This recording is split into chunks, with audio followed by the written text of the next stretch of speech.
मित्रों, आप सभी को रक्षाबंधन की हार्दिक शुभकामनाएं। मित्रों, आज हम आप सभी को एक भाई बहन के बीच प्यार के रिश्ते की एक महान कथा सुनाने जा रहे हैं, जो अत्यंत ही पावन है। इस वीडियो को सभी माताएं, बहनें और मित्र बंधु ध्यान से देखें। तब उन्हें पता चलेगा कि एक भाई का अपनी बहन के प्रति प्यार कैसा होता है। एक भाई अपनी बहन का स्नेह पाने के लिए कुछ भी कर सकता है। मित्रों, चलो मैं इस पावन कथा का अवलोकन आप सभी को कराता हूं। मित्रों, एक समय की बात है, जब देवर्षि नारद जी आकाश मार्ग में विचरण कर रहे थे, तब उन्होंने देखा कि एक बहन अपने भाई की कलाई पे राखी बांध रही थी और उस राखी के बदले वह भाई उसकी सदैव रक्षा करने का उसे वचन दे रहा है। उस समय श्रावण मास का महीना था। अब देवर्षि नारद जी ने मन में सोचा कि आखिर यह सावन का महीना है। इस महीने में भगवान भोलेनाथ की पूजा आराधना की जाती है, तो क्यों ना मैं भगवान भोलेनाथ के पास जाकर उसने ही पूछ लेता हूं कि वह बहन अपने भाई की कलाई पर राखी क्यों बांध रही थी और वह भाई उसकी रक्षा का वचन उसे क्यों दे रहा था। तब देवर्षि नारद जी नारायण नारायण करते हुए जा पहुंचे भगवान भोलेनाथ जी के पास। भगवान भोलेनाथ माता पार्वती के साथ कैलाश पर्वत पर विराजमान थे। जब देवर्षि नारद जी माता पार्वती और भगवान भोलेनाथ के समक्ष जाते हैं और माता पार्वती और भगवान भोलेनाथ को प्रणाम करते हैं, और भगवान भोलेनाथ देवर्षि नारद जी से कहते हैं, हे देवर्षि नारद जी, आज आप कैलाश पर्वत पर किस प्रयोजन से पधारे हैं। तब देवर्षि नारद जी कहते हैं, हे प्रभु, आज जब मैं पृथ्वी लोक के आकाश मार्ग में विचरण कर रहा था, तब मैंने देखा कि एक बहन अपने भाई की कलाई पर राखी बांध रही थी और वह भाई उसे उसकी रक्षा का वचन दे रहा था। ऐसा क्यों है? ये भाई बहन का प्यार कैसा होता है? हे भगवान, कृपया आप मुझे इसके बारे में बताइए। तब भगवान भोलेनाथ जी कहते हैं कि हे देवर्षि नारद जी, भाई बहन का प्यार माता पिता के रिश्ते के समान होता है। भाई बहन का यह प्यार हमारे प्यारे यमराज जी की वजह से ही है। ये उनकी बहन और उनके प्यार की निशानी है, इसीलिए रक्षाबंधन का त्योहार मनाया जाता है। हे देवर्षि नारद जी, आपने जो पृथ्वी लोक पर देखा वह भाई बहन के प्यार की निशानी थी कि एक बहन अपने भाई का प्यार पाने के लिए कुछ भी कर सकती है, उसकी रक्षा करती है। परंतु यदि वहीं उस बहन के ऊपर कोई मुसीबत आती है तो उसका भाई हंसते हंसते सब सह जाता है, परंतु अपनी बहन को कोई परेशानी नहीं होने देता है। हे देवर्षि नारद जी, मैं आपको एक अत्यंत ही महत्वपूर्ण रक्षाबंधन की एक कथा सुनाता हूं, जिसे सुनने के बाद आपको पूर्ण ज्ञात हो जाएगा कि आखिर एक भाई का उसकी बहन के प्रति प्यार कैसा होता है। तब देवर्षि नारद जी कहते हैं कि हे भगवान, मुझे उस कथा को सुनाइए, अब मुझसे किंचित मात्र भी रुका नहीं जा रहा है। तब भगवान भोलेनाथ जी कहते हैं, हे देवर्षि नारद जी, इतना उतावलापन ठीक नहीं होता, क्योंकि एक कथा को जो पूरा सुनता है तो इस कथा को सुनने मात्र से उसका कल्याण हो जाता है, और जो भी इस वीडियो को दूसरों के साथ साझा करता है उसकी सभी मनोकामनाएं पूर्ण हो जाती हैं। तब भगवान भोलेनाथ की बात सुनकर देवर्षि नारद जी कहते हैं कि हे भगवान, आप उस कथा को सुनाइए, मैं पूरे मन लग्न के साथ उस कथा को सुनूंगा। अब भगवान भोलेनाथ कहते हैं, हे देवर्षि नारद जी, आज मैं तुम्हें एक अमीर बहन और गरीब भाई की कथा सुनाता हूं। आज की कथा सुनकर तुम्हें पता चल जाएगा कि एक भाई और बहन का रिश्ता कैसा होता है और हर एक बहन और भाई को अपना रिश्ता कैसे निभाना चाहिए। साथ ही साथ तुम्हें आज की इस कथा में जानने को मिलेगा कि आखिर मनुष्य गरीब क्यों हो जाता है, वह कौन से कारण है जिनकी वजह से मनुष्य गरीब हो जाता है। आखिर मनुष्य द्वारा किए गए ऐसे कौन से काम होते हैं जिनको करने से मनुष्य निर्धन हो जाता है और गरीबी के दलदल में फंसता चला जाता है। अब भगवान भोलेनाथ कथा को सुनाना आरंभ करते हैं और कहते हैं कि हे देवर्षि नारद जी, बहुत पुराने समय की बात है। किसी नगर में एक बहुत ही धनवान माध्यम का एक किसान रहता था। उस किसान के घर में दो जुड़वा संतानें पैदा हुई थीं। उन दोनों जुड़वा संतानों में से एक पुत्र था और दूसरी जो संतान थी वह पुत्री थी। उस किसान ने अपने पुत्र का नाम श्याम रखा और अपनी पुत्री का नाम चित्रा रखा। इधर जब एक समय के बाद उस किसान की संतानें बड़ी हुईं, तो उन दोनों की आयु धीरे धीरे एक दिन विवाह के योग्य हो गई। तब किसान को अपने बच्चों की विवाह की चिंता सताने लगती है। एक दिन किसान किसी कार्य से अपने पड़ोस के एक शहर में जाता है। वह एक व्यापारी के घर में गया हुआ था। वहां पर उसे उस व्यापारी का पुत्र पसंद आ जाता है। अब घर आकर वह यह बात अपनी पत्नी से बताता है और उस व्यापारी के पुत्र के साथ में वह अपनी बेटी चित्रा का विवाह कर देता है।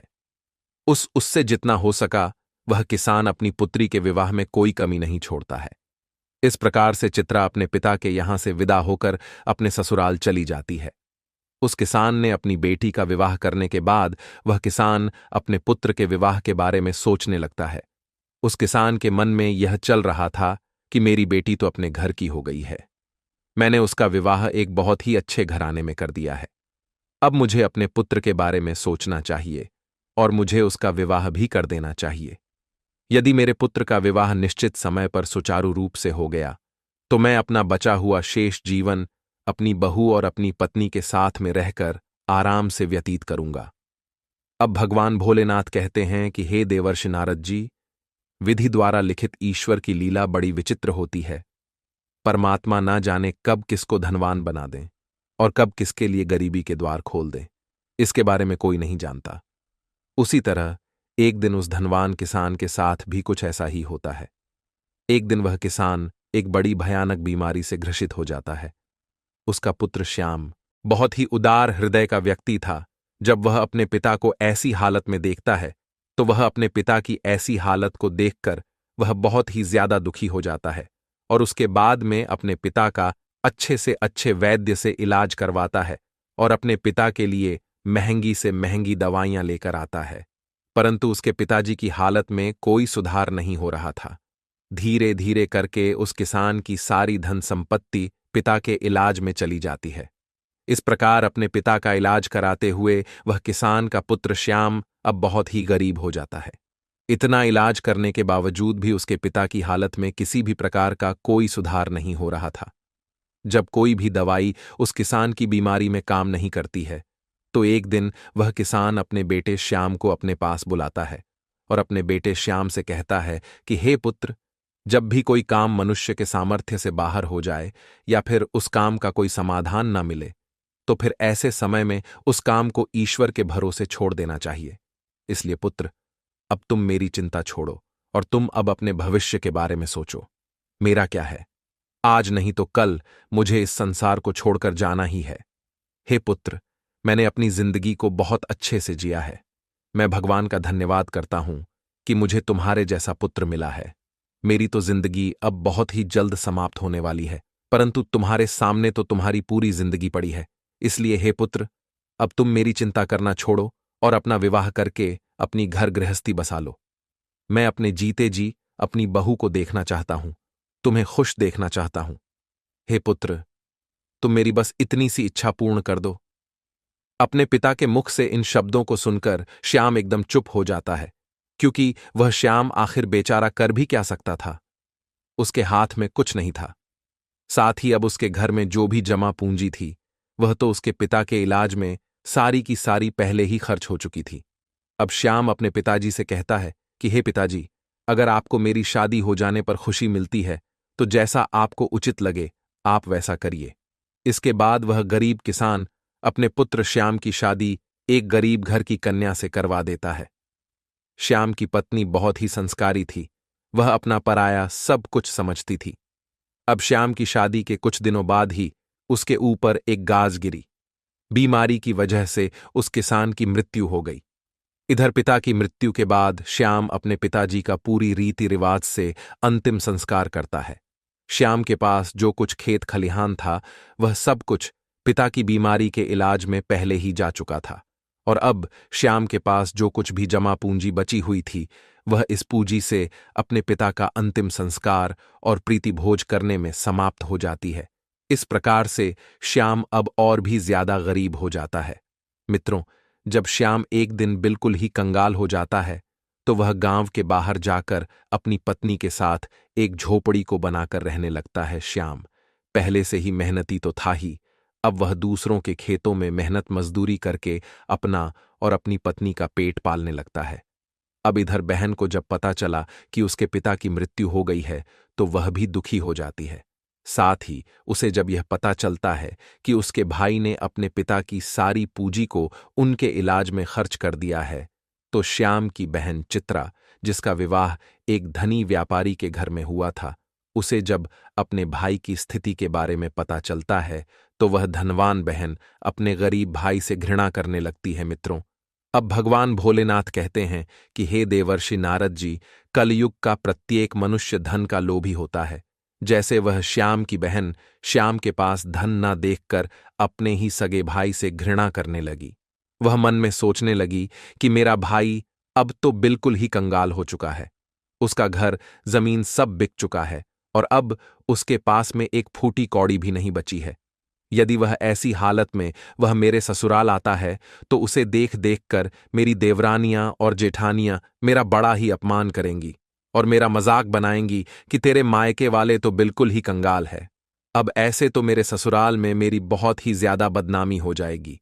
अपनी बेइज्जती ना हो, इस डर से वह चित्रा अपने सगे भाई से रिश्ता तोड़ देती है। वह बहन अपने भाई के लिए इतनी निर्दय हो जाती है कि वह चित्रा अपने पिता की ही 13वीं पर नहीं जाती है और ना ही अपने भाई का हाल पूछती है, और ना तो चित्रा अपने भाई को अपने ससुराल बुलाती है और ना ही कभी अपने भाई के घर जाती है। जब श्याम को चित्रा के ऐसे बर्ताव के बारे में पता चला तो अब श्याम को धीरे धीरे अच्छी तरह से पता हो जाता है कि अब मेरी प्यारी सी मुस्कान वाली जो बहन हुआ करती थी, वही बहन आज मुझसे नफरत क्यों कर रही है। इसलिए श्याम भी अपनी बहन के ससुराल कभी नहीं जाता है। इस प्रकार से चित्रा तो बड़े ऐसो आराम के साथ में अपने ससुराल में अपनी जिंदगी गुजार रही थी, परंतु मेहनत मजदूरी करने के बाद भी अपनी पत्नी के साथ झोपड़ी में रहकर किसी तरह से अपने जीवन के दिनों को काट रहा था। अब भगवान भोलेनाथ कहते हैं, हे देवर्षि नारद जी, ऐसे ही करते करते कुछ साल गुजर जाते हैं। इन बीते हुए सालों में श्याम को एक पुत्र हुआ और वह पुत्र कब 15 साल का हो गया उसे पता ही नहीं चला। इधर अब चित्रा की भी संतानें बड़ी हो चुकी थी। कुछ साल गुजरने के बाद एक दिन श्याम की बहन चित्रा के लड़के का विवाह तय हो जाता है, लेकिन श्याम की बहन चित्रा ने अपने भाई को निमंत्रण का आमंत्रण नहीं दिया। जब श्याम को इस बात का पता चलता है कि उसके भांजे की शादी होने वाली है तो इस बात को सुनकर श्याम बहुत ही प्रसन्न हो जाता है और अपनी पत्नी के पास जाकर इस बात की खबर देता है। वह अपनी पत्नी से कहता है कि हे प्रिय, मेरी प्यारी बहन के पुत्र मेरे भांजे का विवाह तय हो गया है, हमें वहां चलना चाहिए। श्याम की पत्नी का नाम दिव्यानी था। जब श्याम अपनी पत्नी दिव्यानी को यह बातें बताता है कि मेरी बहन के बेटे की शादी है और हम सभी को बहन के घर जाना है, तब अब श्याम की पत्नी को इस बात की जानकारी होती है कि ननंद के बेटे की शादी है, तो वह इस बात को सुनकर अत्यंत ही खुश हो जाती है। अब वह सोचने लगती है, चलो इसी बहाने से सही, कम से कम मैं अपनी ननंद से जाकर के मिल तो आऊंगी और उसके घर को देख आऊंगी। दिव्यानी खुश होकर अपने पति से कहती है, हे पतिदेव, मैं आपके साथ में जरूर चलूंगी, लेकिन पहले मुझे यह बताओ, क्या हमारी प्यारी ननंद ने हमारे लिए निमंत्रण के लिए आमंत्रण पत्र भेजा है या नहीं। अपनी पत्नी के मुख से इन बातों को सुनकर श्याम बिल्कुल ही चुप हो जाता है। भूल अपनी पत्नी दिव्यानी से कहता है कि हे प्रिय, न्योता तो नहीं आया है, पर मुझे यह दूसरों के द्वारा खबर मिली है कि हमारे भांजे की शादी है, परंतु इससे क्या फर्क पड़ता है कि न्योता आया है कि नहीं, आखिर वह भी तो हमारी बहन का ही बेटा है। तब दिव्यानी अपने पति श्याम से कहती है, हे प्रिय, देखो, बात तो आपकी सही है कि आपके भांजे की शादी है, लेकिन बिना निमंत्रण के ननंद के घर जाना उचित नहीं है और आपको भी वहां नहीं जाना चाहिए। अब वह श्याम अपनी पत्नी दिव्यानी को समझाता है कि हे प्रिय, चित्रा के ससुराल वाले बड़े ही धनवान आदमी हैं, शादी ब्याह का घर है, जल्दबाजी में उन्हें हमारी याद नहीं रही होगी, या फिर हो सकता है कि उन्होंने हमारे यहां पर निमंत्रण भिजवाया हो, लेकिन निमंत्रण वाला पर्चा हमारे पास तक नहीं पहुंचा हो। इसलिए हे प्रिय, तुम किसी भी प्रकार का कोई भी सोच विचार मत करो और बच्चे को निमंत्रण जाने के लिए तैयार करके मेरे साथ तुम भी बहन के घर के लिए चलो। जब दिव्यानी ने अपने पति श्याम की इन बातों को सुना, तब उसने जवाब दिया। दिव्यानी कहने लगती है, हे पिया, यदि तुम जाना चाहते हो तो तुम जा सकते हो, लेकिन बिना निमंत्रण के मैं नहीं जाऊंगी। श्याम ने जब अपनी पत्नी के मुख से ऐसी बातें सुनी तो श्याम कहता है, ठीक है, यदि तुम्हारी यही इच्छा है तो तुम बच्चों के साथ घर पर ही रहो, मैं अकेला चित्रा के ससुराल के लिए चला जाता हूं। यदि मैं अपनी बहन के ससुराल नहीं गया तो मेरी बहन की देवरानियां और जेठानियां मेरी बहन को ताना मारेगी और कहेंगी कि खर्चा ना हो जाए, इसीलिए तेरा भाई नहीं आया। अब इतना कह करके श्याम घर के अंदर से बाहर चला जाता है। अब भगवान भोलेनाथ कहते हैं, हे देवर्षि नारद जी, अब श्याम जो था वह बहुत ही ज्यादा गरीब हो चुका था। श्याम के पास चावल और वस्त्र खरीदने के लिए पैसे नहीं थे। अब श्याम अपनी बहन के घर जाने के लिए वह अपने मित्र से थोड़े से पैसे उधार लेता है। श्याम ने उधार लिए हुए पैसों से अपनी बहन चित्रा और अपने बहनोई के लिए सुंदर सुंदर वस्त्र खरीदता है और उन कपड़ों को लेकर के श्याम सुबह अपनी बहन के ससुराल के लिए चल देता है। पैदल चलते चलते श्याम को सुबह से शाम हो जाती है। तब वह अपनी बहन के दरवाजे पर पहुंचता है और दरवाजे के एक तरफ जाकर के खड़ा हो जाता है श्याम। बेचारा दरवाजे पर खड़े होकर अपनी बहन चित्रा के आने का इंतजार कर रहा था। तभी चित्रा की जेठानी की नजर श्याम पर पड़ जाती है और वह श्याम को पहचान लेती है।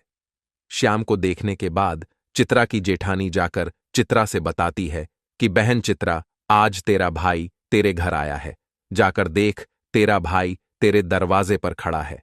जब चित्रा ने अपनी जेठानी के मुख से ऐसी बातें सुनती है तो वह अपनी जेठानी से पूछने लगती है, दीदी, यदि तुमने मेरे भाई को द्वार पर खड़ा देखा है तो मुझे यह बताओ, मेरा भाई मेरे ससुराल में किस हालत में आया है और मेरे भाई ने आखिर कैसे कपड़े पहने हैं।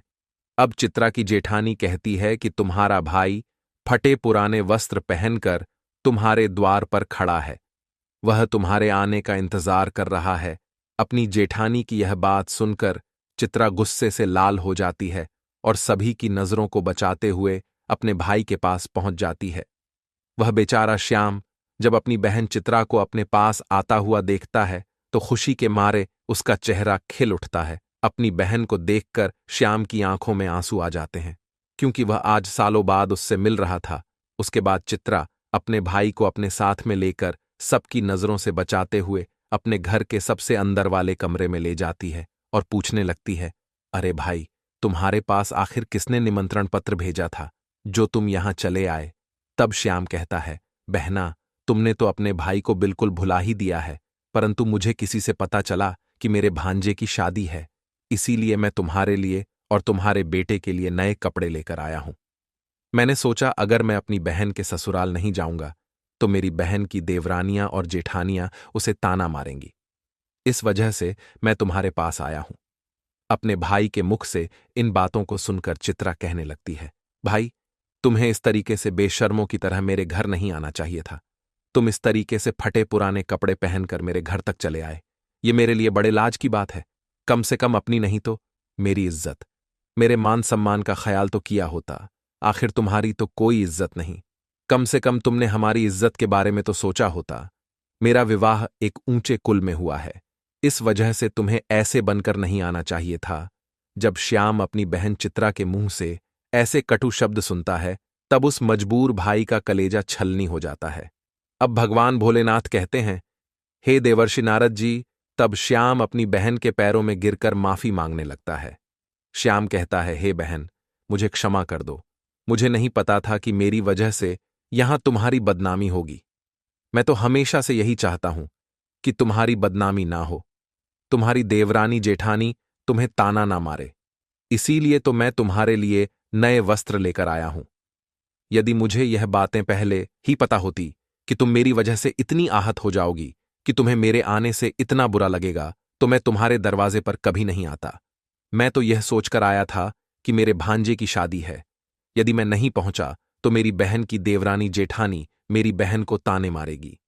जब श्याम ने इतनी सारी बातें बोली तो चित्रा को श्याम की इन बातों को सुनकर गुस्सा थोड़ा सा शांत हो जाता है। तब वह श्याम से कहती है, चलो, जब तुम आ ही गए हो तो मेरी एक बात तुम कान खोलकर सुन लो। जब तक मेरे बेटे की शादी नहीं हो जाती तब तक इस जगह पर बंद रहना और भूलकर भी इस कमरे से बाहर निकलने की गलती मत करना, वरना तुम्हें देखकर लोग कहेंगे, चित्रा का भाई तो भिखारी है। और मैं यह नहीं चाहती हूं कि मेरी गरीबों में गिनती हो। और जब सभी मेहमानों के लिए भोजन बन जाएगा तो मैं तुम्हें भोजन की थाली इस कमरे में पहुंचा दूंगी। तुम भोजन खाकर के चुपचाप पिछले दरवाजे से अपने घर को चले जाना। श्याम कहता है, ठीक है बहना, मैं आज रात को ही तुम्हारे घर से अपने गांव के लिए चला जाऊंगा। मगर मेरी तुमसे एक विनती है।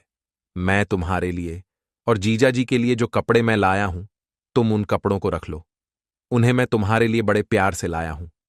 चित्रा ने अपने भाई से कपड़ों को ले लिया और चुपचाप कमरे के बाहर चली आई। और जाते समय बाहर से उस कमरे की कुंडी लगा जाती है कि श्याम बाहर ना आ सके। श्याम उस कमरे में बैठकर अपनी बहन के वापस आने का इंतजार करने लगता है।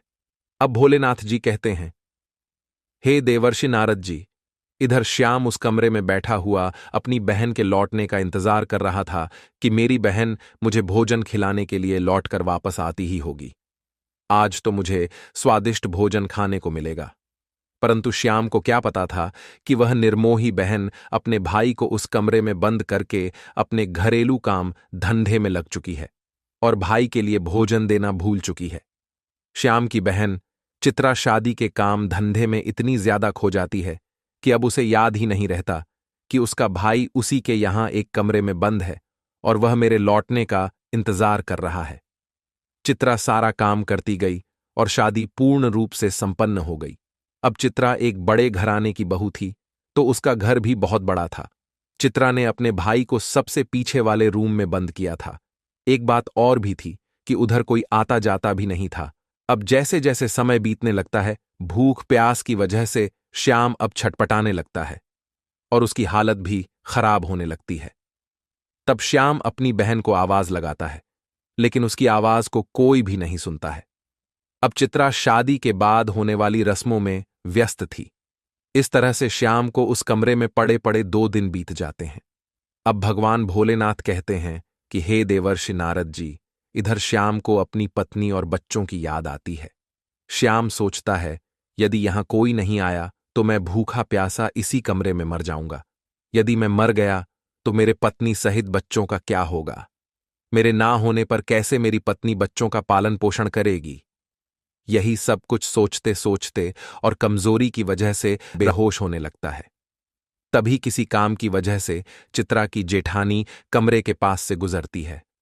जब श्याम के कानों में किसी के आने की आवाज सुनाई देती है, तो श्याम अपनी पूरी ताकत से उस कमरे का दरवाजा पीटने लगता है। जब चित्रा की जेठानी के कानों में उस दरवाजे को पीटने की आवाज जाती है, तो वह दरवाजे को खोलकर देखती है, तो अंदर श्याम को देखकर वह चौंक जाती है और श्याम से पूछने लगती है, हे भाई, तुम्हें इस कमरे में किसने बंद किया है? श्याम इस बात का कोई जवाब नहीं देता है, क्योंकि वह अपनी बहन को उसकी ही जेठानी की नजरों में गिराना नहीं चाहता था। परंतु जब चित्रा की जेठानी ने दोबारा पूछा, झूठ मूठ की बातें बनाते हुए कह देता है कि बहन, मैं इस कमरे में आराम कर रहा था, तभी किसी ने गलती से बाहर से दरवाजे की कुंडी लगा दी और मैं इस कमरे में बंद हो गया। बहन, यदि तुम आज नहीं आती तो मेरे प्राण आज चले जाते। और इतना कहने के बाद श्याम घर के पिछले दरवाजे से चुपचाप बाहर निकलकर चला जाता है। श्याम को अब उसे कमरे में बंद हुए 3 दिन हो चुके थे। तीसरे दिन उसकी बहन की जेठानी उसे कमरे से आजाद कर देती है। अब वह श्याम बेचारा 3 दिन का भूखा प्यासा वह चुपचाप अपने घर की तरफ चल देता है। अंत में वह चलते चलते काफी दूर निकल जाता है, तो भूख प्यास के मारे उससे ठीक से रास्ते पर चला भी नहीं जा रहा था। उसे एक कदम चलते ही चक्कर आने लगता था। जब श्याम चलते चलते खूब थक जाता है और फिर श्याम का सर चकराता है और वह जमीन पर गिरने वाला ही होता है कि तभी वहां पर कहीं से एक बूढ़ी औरत आ जाती है और वह बूढ़ी औरत श्याम को जमीन में गिरने से पहले ही श्याम को पकड़ लेती है। अब जब श्याम को कुछ घंटों बाद होश आता है, तो वह खुद को उस औरत की गोद में पाता है। अब वह तुरंत ही उठकर खड़ा हो जाता है और खड़े होने के बाद में उस बूढ़ी औरत से कहता है, हे मां, तुम कौन हो? जिस बूढ़ी मां की गोद में वह बेचारा श्याम लेटा हुआ था, वह बूढ़ी मां साक्षात देवी मां थी, क्योंकि श्याम की पत्नी दिव्यानी रोज उस देवी मां की पूजा किया करती थी और पूर्ण श्रद्धा भाव से देवी मां की भक्ति किया करती थी। इसीलिए जब श्याम चक्कर खाकर गिरने वाला हुआ था, तो उसी समय पर देवी मां प्रकट होकर श्याम को संभाल लेती है और श्याम का सिर अपनी गोद में रखकर उसे अपनी गोद में सुला लेती है। अब भगवान भोलेनाथ कहते हैं कि हे देवर्षि नारद जी, वह बूढ़ी मां श्याम के प्रश्न का जवाब देते हुए कहती है कि मैं एक दुखिया हूं और इस जंगल को अपना घर समझकर जंगल के बीचों बीच वास करती हूं। तब श्याम उस बुढ़िया को प्रणाम करके अपने घर के लिए वहां से चलने को तैयार होता है। तभी उस समय पर बूढ़ी औरत कहती है, बेटा तुम कहां से आ रहे थे और इधर कहां को जा रहे हो? तब श्याम अपने बहन द्वारा किए गए बर्ताव को बताता है और कहता है, हे मां, मेरे भांजे की शादी थी, इसी वजह से मैं अपनी बहन के घर गया हुआ था और इधर मेरा गांव है, मैं इधर अपने गांव के लिए जा रहा हूं। तब बूढ़ी औरत श्याम से कहती है, बेटा यदि तुम बुरा ना मानो तो मैं तुमसे एक बात पूछना चाहती हूं। तब श्याम कहता है, पूछो मां, तुम मुझसे क्या पूछना चाहती हो? बूढ़ी औरत कहती है कि बेटा, यदि तुम अपनी बहन के घर से आ रहे हो, जैसा तुमने मुझे बताया कि तुम्हारी बहन के यहां पर शादी थी, तुम्हारे भांजे की, तो फिर तुम खाली हाथ कैसे अपने घर जा रहे हो? क्या तुम्हारी बहन ने तुम्हारे बच्चों और पत्नी के लिए कुछ नहीं भेजा है क्या? तब उस बूढ़ी औरत के मुख से ऐसी बातों को सुनकर के श्याम की आंखों में आंसू आ जाते हैं। श्याम उस बूढ़ी औरत को सारी बात बता देता है कि कैसे उसकी बहन उसे कमरे में बंद कर देती है और उसके साथ एक दुश्मन जैसा व्यवहार करती है। परंतु श्याम अपनी बहन की बुराई उस बूढ़ी औरत से भी नहीं करना चाहता था, लेकिन उस बूढ़ी औरत ने ऐसे स्वर में पूछा कि श्याम को उसे सारी बात बतानी पड़ी। इस प्रकार से श्याम के मुंह से पूरी घटना को सुनने के बाद में वह बूढ़ी माता कहती है, हे पुत्र, तुम किसी भी प्रकार की चिंता मत करो, जो हुआ उसे भूल जाओ और सुनो। यहां से कुछ दूरी पर मेरा एक बगीचा है, उस बगीचे में अनेकों प्रकार के फल लगे हुए हैं। तुम उस बगीचे में चलकर पहले कुछ फल खाकर अपना पेट भर लो, क्योंकि तुमने 3 दिनों से कुछ नहीं खाया है। जब तुम्हारा पेट भर जाए तो कुछ फल तुम अपनी पत्नी और बच्चों के लिए भी तोड़कर रख लेना। जब तुम्हारी पत्नी और बच्चे तुमसे मिलेंगे तो पूछेंगे कि तुम अपनी बहन के ससुराल से क्या लेकर के आए हो, तब तुम कह देना, मेरी बहन ने तुम्हारे लिए फल भेजे हैं। ऐसा करने से तुम अपनी पत्नी और बच्चों के सामने शर्मिंदा होने से बच जाओगे और इससे तुम्हारी मान प्रतिष्ठा भी बची रहेगी। श्याम इस प्रकार से जब बूढ़ी औरत की इन बातों को सुनता है तो वह उनकी बात मान लेता है और वह उस बूढ़ी औरत के बगीचे में पहुंच जाता है। बगीचे में पहुंचकर श्याम देखता है कि उस बगीचे में नाना प्रकार के फल लगे हुए हैं। तब श्याम उन वृक्षों से फल तोड़कर खाने लगता है और जब उसका पेट भर जाता है तो कुछ फलों को तोड़ करके वह अपने थैले में रख लेता है। यह सब करने के बाद में श्याम उस बूढ़ी औरत से आज्ञा लेकर अपने घर के लिए चलने को तैयार होता है। तो वह बूढ़ी औरत श्याम से कहती है, हे पुत्र, जाते समय तुम मेरी इन 8 बातों को ध्यान से सुनते जाओ, यह तुम्हारे जीवन में बहुत ज्यादा काम आएंगी।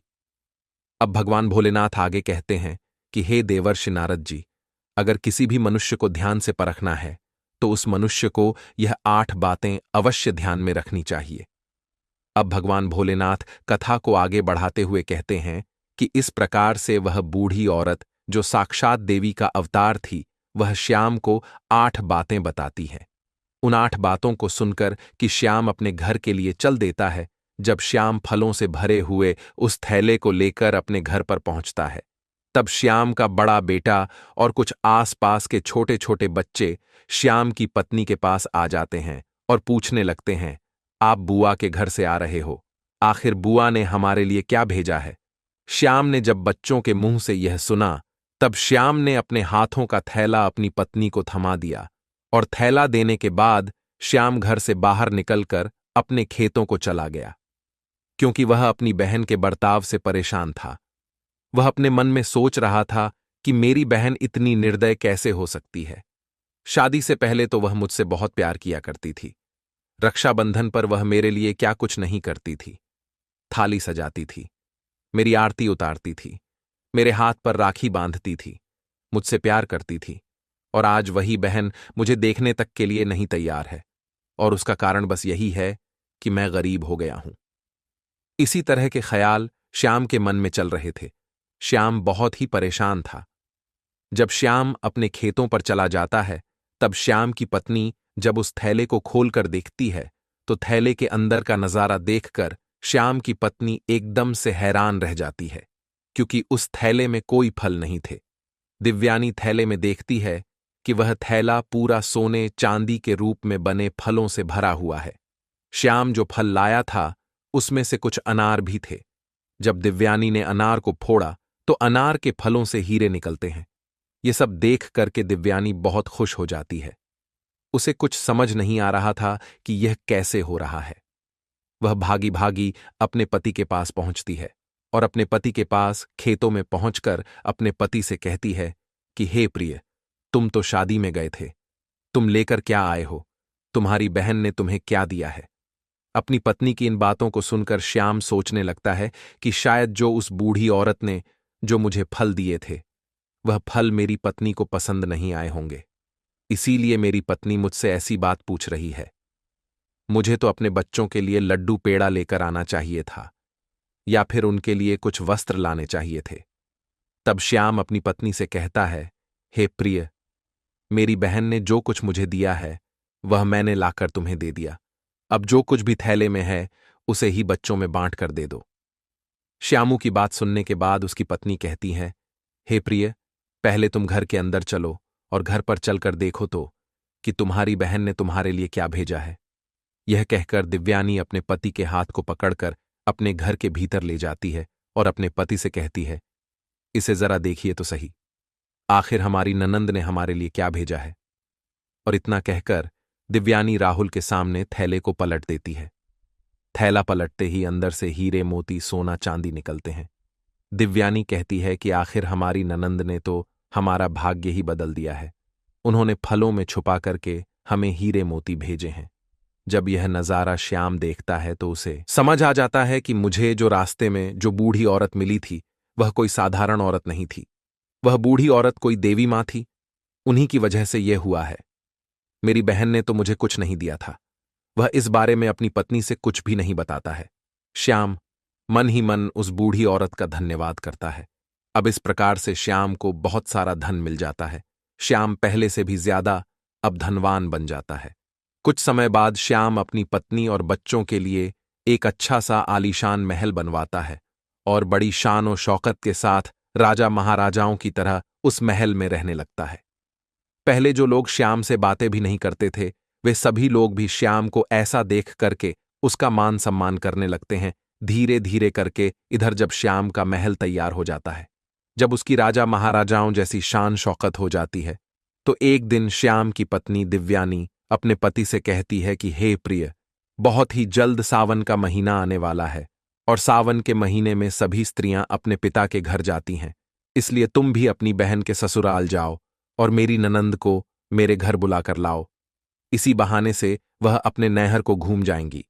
इसी बहाने से मैं भी अपने ननंद से मिल लूंगी। दिव्यानी ऐसी बात इसलिए बोल रही थी क्योंकि उसे ये लगता था कि उसके ये जो दिन बदले हैं उसके पीछे उसकी ननंद का हाथ है। अब जब दिव्यानी ने श्याम से उसकी बहन को घर लाने की बात बोली, तब ऐसी बात सुनकर श्याम अपनी पत्नी के कहने पर एक बार फिर से अपनी बहन के ससुराल चल देता है और कुछ समय के बाद ही अपनी बहन के ससुराल पहुंच जाता है। अब श्याम एक बार फिर से अपनी बहन के उसी दरवाजे पर जाकर खड़ा हो जाता है जिस दरवाजे पर वह कुछ दिन पहले आकर के खड़ा हुआ था। लेकिन अब उसकी पोशाक बदली हुई थी।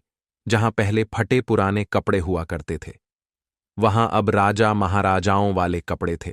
वहीं उसी समय पर चित्रा की जेठानी घर से बाहर निकलती है और बाहर का नजारा देखती है तो वह हैरान हो जाती है कि कल जो फटे पुराने कपड़े पहन के आया था, आज वो राजा महाराजाओं के कपड़े पहन करके आया है। अब वह तुरंत ही दौड़ी दौड़ी चित्रा के पास में चली जाती है और चित्रा से कहती है कि हे चित्रा बहन, आज भी तेरा भाई आया है। अपनी जेठानी के मुख से इस बात को सुनकर चित्रा कहने लगती है, हे बहन, कोई भी भिखारी मेरा भाई नहीं हो सकता। मेरा कोई भाई वाई नहीं है। दरअसल चित्रा ऐसा इसीलिए कह रही थी क्योंकि चित्रा इस बार भी अपने भाई को वहीं भिखारी ही समझ रही थी। लेकिन जब उसकी जेठानी बताती है कि चित्रा, तुम्हारा भाई आज भिखारियों की तरह नहीं, राजा महाराजाओं की तरह आया है। तुम्हारे भाई को देखकर ऐसा लग रहा है मानो जैसे वह किसी देश का राजा महाराजा हो। तुम्हारे भाई के आगे पीछे सैनिक हैं। तुम्हारे दरवाजे पर एक बड़ी सुंदर सजी हुई रथ गाड़ी खड़ी है। बहन, एक बार जाकर देखो तो। जब चित्रा ने अपनी जेठानी के मुख से इन बातों को सुना, तब तो उसे अपनी जेठानी की बातों पर किसी प्रकार का कोई यकीन नहीं होता है। और सच्चाई जानने के लिए अपने भाई को छुपकर देखने लगती है। जैसे ही चित्रा ने अपने भाई के एक राजा महाराजा के रूप को देखा तो अपने भाई के ठाठ बांठ को देख करके चित्रा एकदम चकित रह गई। वह सोचने लगती है कि कल तक तो मेरा भाई बिल्कुल ही भिखारी था, उसके पास तो पहनने के लिए वस्त्र भी नहीं थे, फिर अचानक एकदम से वह इतना अमीर कैसे बन गया।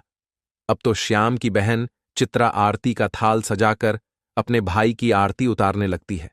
उसके बाद में चित्रा अपने भाई को बड़े ही आदर के साथ अपने घर में बुलाकर ले जाती है और अपने भाई से कहती है, हे भैया, मुझे क्षमा कर दीजिए, मेरी वजह से तुम्हें बहुत ज्यादा कष्ट और शर्मिंदगी उठानी पड़ी। मुझे तुम्हारे साथ ऐसा नहीं करना चाहिए था। अपनी बहन के मुख से इन बातों को सुनकर श्याम कहने लगता है कि बहना, कोई बात नहीं, उस समय पर हमारे दिन कुछ अच्छे नहीं थे। तुम्हारी गलतियों के लिए मैंने तुम्हें पहले ही क्षमा कर दिया था। बहन, अब तुम इन बातों को छोड़ो और मेरे साथ मेरे घर चलने की तैयारी करो। बहन, मैं तुम्हें बुलाने के लिए आया हूं, अब तुम्हें मेरे साथ में मेरे घर चलना है। तुम्हारी भाभी ने तुम्हें बुलाने के लिए मुझे यहां पर भेजा है। इतना सुनकर के चित्रा अब खुशी खुशी अपने भाई के घर पर चलने के लिए तैयार हो जाती है और तैयार होकर के चित्रा अपने भाई के रथ में बैठ जाती है। अब भगवान भोलेनाथ आगे कहते हैं कि हे देवर्षि नारद जी, एक भाई जिसकी बहन ने उसे गरीब होने पर खाने तक के लिए नहीं पूछा, और वही भाई जिसके पास धन आते ही वह अपनी बहन को बुलाने के लिए उसके ससुराल चला गया और उसकी सारी गलतियों को भूल गया। इस तरीके से जब श्याम की बहन अपने नैहर में पहुंचती है तो अपने भाई की शानो शौकत को देखकर एकदम से दंग रह जाती है। वह देखती है कि एक भव्य आलीशान महल है और महल के अंदर अनेक प्रकार के नौकर चाकर लगे हैं और अन्न के भंडार भरे हुए हैं। चित्रा अपने भाई की ऐसी स्थिति को देखकर एकदम से हैरान रह जाती है और महल में पहुंचने के बाद श्याम की पत्नी दिव्यानी भी अपनी ननंद की खूब सेवा करती है। 7 दिनों तक वह उसे अपनी पलकों पर बिठाकर रखती है। दिव्यानी को लगता था कि यह सब शानो शौकत हमारी ननंद की वजह से है। अपनी ननंद की मदद के कारण ही हम इस मुकाम पर पहुंचे हैं। उसकी सोच अपनी ननंद के प्रति अडिग थी। श्याम ने कभी अपनी पत्नी को अपने अमीर होने की बात नहीं बताई थी। श्याम नहीं चाहता था कि उसकी पत्नी उसकी बहन से द्वेष करे कि यह सब उसकी बहन चित्रा की वजह से नहीं, देवी मां के आशीर्वाद से हुआ है। परंतु श्याम अपनी बहन को भी इसमें शामिल रखता था, क्योंकि अगर उसकी बहन उसके साथ ऐसा व्यवहार नहीं करती तो शायद उसे देवी मां का आशीर्वाद प्राप्त नहीं होता। श्याम की पत्नी दिव्यानी इस बात से अवगत नहीं थी। ये सोच करके दिव्यानी अपनी ननंद की खूब ज्यादा सेवा करती है और अपनी ननंद का खूब ख्याल रखती है। कुछ दिन बीतने के बाद जब श्याम की बहन चित्रा अपने ससुराल जाने को तैयार होती है तो श्याम की पत्नी दिव्यानी अपने पति से कहती हैं, हे प्रिय, कल तुम्हारी बहन अपने घर जाएगी, इसलिए तुम बाजार जाओ और बाजार जाकर अपनी बहन के लिए कोई अच्छा सा तोहफा लेकर आओ। अपनी पत्नी की बात को सुनकर श्याम घर से चला जाता है और श्याम एक मोची की दुकान पर पहुंचता है और मोची से कहता है, हे मोची भाई, मुझे अपनी बहन के लिए बोलने वाली जूती बनवानी है। क्या तुम मेरी बहन के लिए बोलने वाली जूती बना सकते हो? मोची कहता है, हे सेठ, मैं बोलने वाली जूती बना तो दूंगा, लेकिन उसके बनवाने की कीमत बहुत ज्यादा लगेगी। तब श्याम उस मोची से कहता है, भाई, मैं तुम्हें मुंह मांगा पैसा दूंगा, लेकिन तुम ऐसी जूतियां बना दो कि वे जूतियां जब भी मेरी बहन पहनकर चले तो वे जूतियां बारी बारी से मैं आपको जो यह 8 बातें बताने वाला हूं उन 8 बातों को बोले। इसके बाद मोची को श्याम ने वह ज्ञान की 8 बातें बताता है जो बातें उसे उस बूढ़ी औरत ने चलते समय श्याम को बताई थीं। अब भगवान भोलेनाथ कहते हैं कि हे देवर्षि नारद जी, अब श्याम मोची से कहता है कि हे मोची भाई, अब मैं तुम्हें वो ज्ञान की बातें बताता हूं। इस प्रकार से श्याम बारी बारी से वे बातें मोची को बताता है। श्याम कहता है कि पहली बात तो यह है कि कहीं मानवता की भूल होती है, अज्ञानता निर्धनता का मोल। श्याम दूसरी बात बताता हुआ कहता है कि समय भरोसे जो बैठा रहता है सदा गरीब बना रहता है, वह मनुष्य अपने काम और बल पर ध्यान नहीं देता। यही गरीबों का एक लक्षण है, उसका नसीब आलस में ही बीतता है। तीसरी बात, जो मनुष्य सदा ही परिवर्तनहीन कर्म करता वह भी सदैव निर्धन ही रहता है। चौथी बात यह है कि गरीबी से बड़ा कोई अभिशाप नहीं है, इसलिए ज्ञान को हासिल करके अज्ञान को दूर करो। 5वीं बात, आप दोष समय को नहीं दो, मजबूत कर्म साधना में जुटो और अपनी गरीबी दूर करो। 6ठी बात, कर्म कभी कोई कार्य नहीं करता है। नसीब सदैव भाग्य भरोसे नहीं बैठता है, वह मानव के द्वारा किए गए परिश्रम के भरोसे बैठता है। 7वीं बात, अज्ञानी से सदा ही प्रेम करो। एक गरीब आदमी गरीबी को बारंबार विजय करने वाला एक विजेता होता है। ज्ञान सदैव हथियार का काम करता है। 8वीं बात बताते हुए श्याम मोची से कहता है कि मोची भाई, मेरी बहन जब 8वां कदम रखे तो जूतियां बस यही बात बोले कि पैसों के बाजार में बदल गई तहजीब, धन दौलत से जुड़ रहे रिश्ते हुए गरीब। अब श्याम मोची से कहता है कि हे मोची भाई, ऐसी 8 बातें बोलने वाली मुझे जूतियां बना दो। जब यह 8 बातें वो जूतियां बोलेगी और जब मेरी बहन इन बातों को सुनेगी तो उसे अपनी गलती का एहसास होगा कि उसने कैसे पैसे के घमंड में आकर के अपने भाई का ऐसा अपमान किया था। उसे अपने भाई का अपमान नहीं करना चाहिए था। श्याम उस मोची से अपनी बहन के लिए हीरे मोतियों से जड़ी हुई सोने और चांदी की जूतियां बनवाता है और उन जूतियों को ले जाकर अपनी बहन के लिए उपहार स्वरूप दे देता है। सोने चांदी की जूतियों को देखकर कि चित्रा का चेहरा एकदम खिल सा जाता है, क्योंकि वह धन की लोभी तो पहले से ही थी। इस वजह से सोने चांदी हीरे जवाह रात की जूतियां देखकर उसके मन में और लालच आया। अब चित्रा अपने भाई से विदा लेकर अपने घर चली जाती है। जब चित्रा अपने ससुराल पहुंच जाती है तो चित्रा की देवरानी जेठानी पूछने लगती है, हे चित्रा, तुम अपने भाई के घर से आई हो, तुम्हारे भाई ने तुम्हें क्या उपहार दिया है? तब चित्रा अपनी देवरानी जेठानी तथा अपने सास ससुर और अपने देवर जेठ को अपने भाई के द्वारा दी हुई भेंट दिखाती है और वह कहती है, देखो, मेरे भाई ने मुझे सोने चांदी से जड़ी हुई हीरे मोती से जड़ी हुई यह जूतियां दी हैं। तब चित्रा उन जूतियों को पहन करके चलकर दिखाती है। जैसे ही चित्रा उन जूतियों को पहन करके चलती है तो जूतियां बोलती हैं कि पैसों के बाजार में बदल गई तहजीब, धन दौलत से जुड़ रहे रिश्ते हुए गरीब। जब चित्रा इस बात को सुनती है तो उसका सर शर्म से नीचे झुक जाता है और अपने भाई को याद करके एकदम से रोने लगती है। जब चित्रा का ऐसे लटका हुआ मुंह उसकी देवरानी जेठानी देखती है तो वह पूछती है कि चित्रा, आखिर क्या हुआ जो तुम अचानक से रोने लगी? तो चित्रा अपनी देवरानी और जेठानी को सारी बातें बताती है कि हे बहन, मैंने पैसों के घमंड में आकर अपने भाई को कितना भला बुरा कहा था। मैंने अपने भाई को एक गिलास पानी तक नहीं पूछा था। आज देखो, मेरे भाई ने मुझे कितनी कीमती जूतियां बनवा कर दी हैं। अब तो मुझे अपने आप से घृणा होने लगी है। मैं तो जीना नहीं चाहती। तभी चित्रा की जेठानी उसे समझाने लगती है कि हे बहन, जो भी कुछ हुआ उसे भूल जाओ। आगे से याद रखना, कभी किसी के साथ में ऐसा बर्ताव मत करना, क्योंकि जो व्यक्ति धन दौलत का घमंड करता है उससे माता लक्ष्मी हमेशा के लिए दूर चली जाती है। इसलिए मेरी यह बातें तुम सदा याद रखना। और इस तरीके से चित्रा की जेठानी चित्रा को समझाती है, जिससे अब चित्रा भी प्रेम व्यवहार के साथ सबसे पेश आने लगी थी। अब भगवान भोलेनाथ कहते हैं कि हे देवर्षि नारद जी, भाई बहन का प्यार अमोघ होता है। उसमें यदि एक समय के लिए दरार आ भी जाती है तो कुछ समय पश्चात वह पुनः भर जाती है, जैसे श्याम और उसकी बहन चित्रा के बीच की दरार भर गई। श्याम की पत्नी दिव्यानी की वजह से श्याम पुनः एक धनवान व्यक्ति बन पाया और बहन के आंखों पर जो माया की एक धुंधली पट्टी चढ़ गई थी, वह भी श्याम ने उन बोलने वाली जूतियों के माध्यम से वह पट्टी भी हट गई। अंत में सब ठीक ही होता है।